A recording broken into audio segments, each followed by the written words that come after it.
guys, for today's video, maaga tayo dahil meron tayong seminar na pupuntahan. Makikita nyo, magsa-sunrise pa lang at medyo antok pa ang person.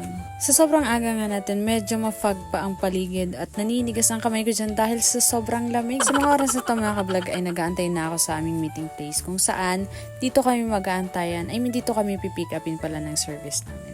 Dumating na nga ang aking mga co-teachers pero may inantay pa kaming isa, si Sir John. Shoutout Sir John!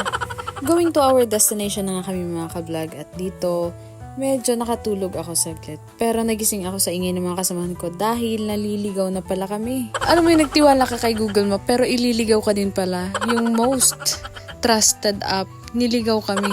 Sa mga pagkakataon nga ito mga ka-vlog ay tumigil na kami at nagtanong na kami sa mga tao dahil hindi na kami naniniwala kay Google Map.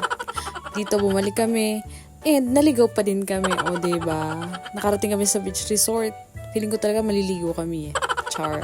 After one earth cycle, nakarating din kami sa venue mga ka-vlog. Nakita rin namin nasa liblib palang lugar to. Kaya nagkandaligaw-ligaw kami. At hindi lang kami ang naligaw, lahat ng participant naligaw mga ka-vlog. So diba, hindi lang kami nag-iisa. Kasalukuyang inaantay pa nga namin yung aming ibang mga kasamahan mga ka-vlog dahil nasiraan sila ng sasakyan. At dumating na nga ang pinakahihintay ng lahat mga ka-vlog, ang lunch dahil gutom na ang lahat. At sa mga oras na ito mga ka-vlog, tapos na nga ang aming seminar at uwian time na. Hanggang dito muna ang aming adventure. Bye-bye!